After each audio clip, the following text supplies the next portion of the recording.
L'un des combats les plus importants de la guerre civile romaine fut la bataille de Philippe.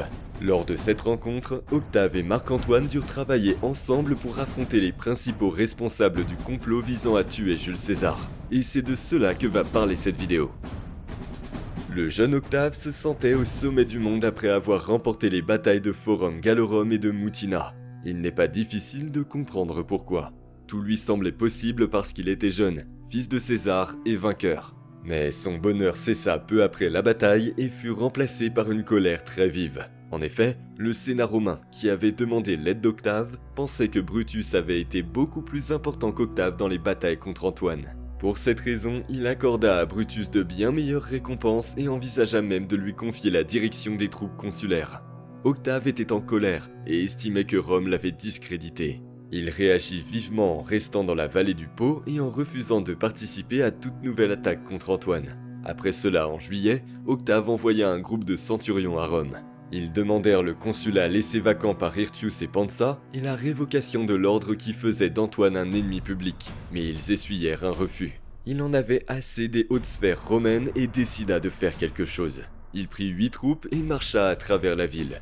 L'armée de la République était peu nombreuse, Octave ne rencontra pas beaucoup de difficultés. Puis, après une nouvelle victoire importante, le 19 août 43 avant Jésus-Christ, il fut élu consul, ce qui était le rang le plus élevé de la République. Son parent Quintus Pedius devint co-consul. Mais les luttes de pouvoir ne connaissent pas de répit à Rome. Alors qu'Octave faisait la fête, Marc-Antoine conclut un accord avec Marcus Aemilius Lepidus, un autre vieil allié de Jules César, ce qui lui donna encore plus de pouvoir. Conscient que cette union mettrait en péril son pouvoir, Octave fit un choix stratégique. Il choisit d'unir ses forces à celles d'Antoine et de Lépide, ses pires ennemis, afin que tous les partisans et les troupes de Jules César soient du même côté, du moins pour le moment. Ils mirent en place un triumvirat, c'est-à-dire un groupe de 3 personnalités qui travaillent ensemble pour diriger le pays. Une fois les choses réglées, Octave, Antoine et Lépide se réunirent près de Bologne en octobre 43 avant Jésus-Christ et formèrent le deuxième triumvirat. Le Sénat leur confia leur pouvoir le 27 novembre. Cette attribution claire d'un pouvoir spécial pour 5 ans fut ensuite officialisée par une loi votée par le peuple. Cette situation était différente de celle du premier triumvirat, composé de Pompée, Jules César et Marcus Licinius Crassus, qui ne bénéficiaient d'aucun soutien officiel. Les triumvirs lancèrent alors les proscriptions, qui désignaient entre 130 et 300 sénateurs et 2000 autres fonctionnaires comme des voleurs, des traîtres et des ennemis de la République. Cela permettait de les punir tous. En outre, nombre de ceux qui ripostèrent furent tués sur le champ. Il est important de se rappeler que le trio donna cet ordre en partie parce qu'il avait besoin d'argent pour payer les salaires de ses troupes en vue de la bataille à venir contre Marcus Junius Brutus et Gaius Cassius Longinus, qui avaient tué César. En effet, les Romains étaient plus enclins à attraper les nouveaux criminels s'ils pouvaient obtenir de l'argent pour les mettre en prison ou les tuer. Cette situation était bénéfique à la fois pour le triumvirat et pour les chasseurs de primes. Les souverains pouvaient conserver les biens et les propriétés des prisonniers et ceux qui traduisaient en justice les nouveaux ennemis de Rome gagnaient beaucoup d'argent. N'importe qui pouvait tuer un hors-la-loi et obtenir une part de ses biens s'il apportait la tête coupée aux autorités. Pendant cette période sombre de l'histoire romaine, certains étrangers purent quitter le pays, mais beaucoup d'autres moururent. Cette période de Rome fut si violente que chaque membre du second triumvirat tenta de rejeter la faute sur les 2 autres. Mais beaucoup furent surpris que le jeune Octave veuille tuer tant de gens qu'il n'aimait pas. Au cours des années qui ont suivi, Octave eut la mauvaise réputation d'être trop cruel. Le 1er janvier 42 avant Jésus-Christ, après la mort de Jules César, le Sénat fit de lui le Divus Iulius, un dieu de l'État romain. C'était le plus grand honneur pour le cupide César, qui avait désormais le droit d'être honoré pour toujours. Mais Octave en profita également. En soulignant qu'il était l'héritier direct d'un dieu et le fils d'une divinité, il put gagner le respect et les faveurs de nombreux Romains importants. Mais après cela, il était temps de repartir en guerre. Beaucoup de ceux qui avaient tué César étaient encore libres et prévoyaient de tuer Octave. Marc-Antoine et Octave envoyèrent 28 légions à travers la mer pour combattre les armées de Brutus et de Cassius, basées en Grèce. En octobre 42 avant Jésus-Christ, les 2 forces se rapprochèrent de la ville macédonienne de Philippe. La première légion venait du sud-est et était dirigée par Brutus et Cassius. Marc-Antoine et Octave venaient de l'ouest et voulaient se venger de ceux qui avaient tué César. Tout le monde voulait se battre, mais curieusement, le premier grand problème auquel les troupes furent confrontées n'avait rien à voir avec la guerre. Il s'agissait plutôt d'un problème de logistique. Les hommes de Brutus et de Cassius utilisèrent Néapolis comme base de ravitaillement. Cela signifiait que les personnes chargées d'apporter de la nourriture au combat devaient traverser des montagnes pour y parvenir. Dans le même temps, les hommes d'Octave et de Marc-Antoine utilisaient Amphipolis, qui était encore plus éloigné. Il leur était donc difficile de faire avancer les choses.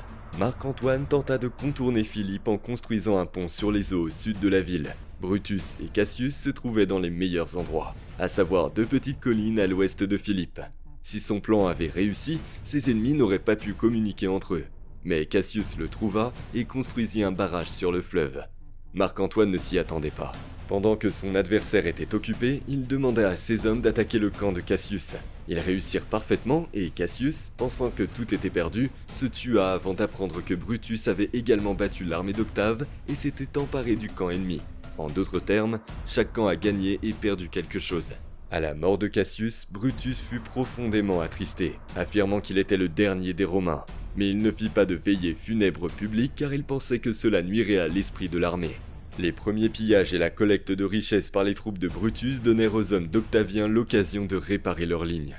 Au cours des 3 semaines suivantes, Antoine put lentement déplacer son armée au sud des troupes de Brutus, sécurisant une colline près de l'ancien camp de Cassius que Brutus avait laissé sans surveillance. S'assurant qu'il ne serait pas encerclé, Brutus déplaça sa ligne vers le sud puis vers l'est, parallèlement à la Via Egnatia, et construisit plusieurs postes forts.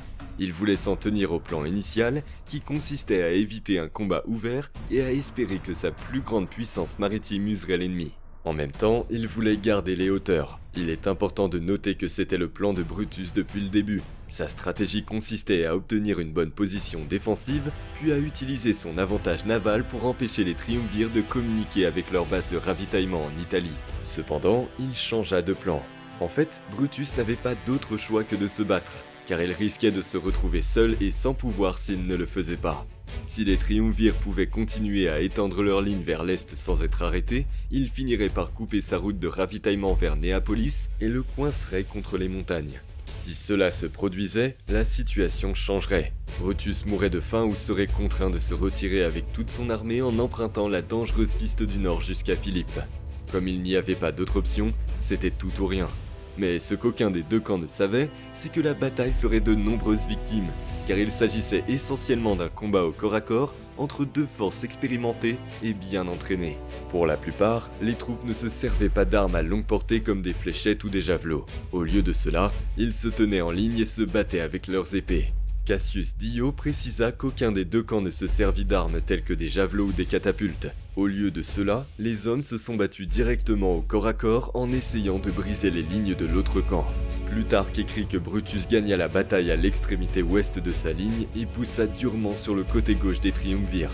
Les triumvirs cédèrent et s'enfuirent, et la cavalerie républicaine tenta de profiter de la situation lorsqu'elle vit que l'ennemi était empêtré. Mais à la grande consternation de Brutus, le côté est de sa ligne comptait moins d'hommes, après avoir été étirés pour éviter d'être débordés. Cela signifiait que les troupes de Brutus avaient été trop réduites au milieu, ce qui les rendait trop faibles pour résister à la première attaque des triumvirs. Après avoir percé cette position ennemie, les triumvirs tournèrent à gauche pour attaquer Brutus sur le côté et à l'arrière. L'historien Appianus raconte que les troupes du triumvir repoussèrent la ligne ennemie comme si elle tournait autour d'une énorme machine. Les armées de Brutus furent repoussées et commencèrent à céder plus rapidement. Les 2e et 3e lignes de renfort ne purent suivre la retraite, et toutes 3 abandonnèrent. Avant que l'armée battue ne puisse atteindre cette position défensive, les hommes d'Octave parvinrent à s'emparer des portes du camp de Brutus. L'armée de Brutus ne put se ressaisir et les triumvirs remportèrent la bataille. Brutus put s'enfuir dans les collines voisines avec seulement 4 légions de soldats. Il se tut, sachant qu'il devrait abandonner et être capturé. Après les 2 grandes batailles de Philippe, les hommes d'Octave et d'Antoine purent se réjouir de leur victoire décisive. Marc-Antoine utilisera plus tard le fait que ses forces gagnèrent les 2 batailles pour ridiculiser Octavien. Antoine dit qu'Octave était un lâche pour avoir donné le pouvoir militaire à Marcus Vipsanius Agrippa. Il considérait également qu'il était responsable des 2 victoires. Malgré tout cela, il est important de dire qu'Antoine obtint la plus grande partie du crédit des Romains pour cette victoire. Beaucoup de gens estimèrent qu'en plus d'être un grand chef militaire, il fut aussi un homme d'honneur et de fierté en raison de la manière dont il traita les aristocrates enlevés et le reste des vaincus. Malgré leur ego et leur querelle pour savoir qui méritait le plus de reconnaissance, le plus important pour les deux était qu'ils avaient réussi à battre leurs principaux ennemis sur le champ de bataille. Pour aider les vainqueurs, le reste des troupes de Brutus furent rassemblées et environ 14 000 hommes rejoignirent l'armée des triumvirs. Certains soldats retournèrent chez eux en Italie, mais d'autres restèrent à Philippe, qui devint une colonie romaine. Antoine resta en Orient, tandis qu'Octave retourna en Italie à la recherche de terres suffisantes pour y installer un grand nombre de soldats. La carrière d'Antoine atteignit son apogée lors de la bataille de Philippe. À l'époque, il était le général romain le plus célèbre et le chef du deuxième triumvirat. Pour Octave, ces nouvelles furent fâcheuses. Il pensait qu'après toutes les guerres et tous les combats auxquels il avait participé, il était le seul à pouvoir diriger Rome. Après le succès d'Antoine, son autorité était plus que jamais menacée. Puis lentement et silencieusement, le deuxième triumvirat commença à se désagréger. Cela mit fin au fragile partenariat entre Antoine et Octave et entraîna de nombreuses autres disputes entre eux, qui tentèrent d'obtenir le plus de pouvoir et de renommée possible. Mais cela fera l'objet d'une prochaine vidéo. Si vous avez aimé cette vidéo, n'oubliez pas de la liker et de vous abonner à la chaîne. Rendez-vous dans la prochaine vidéo.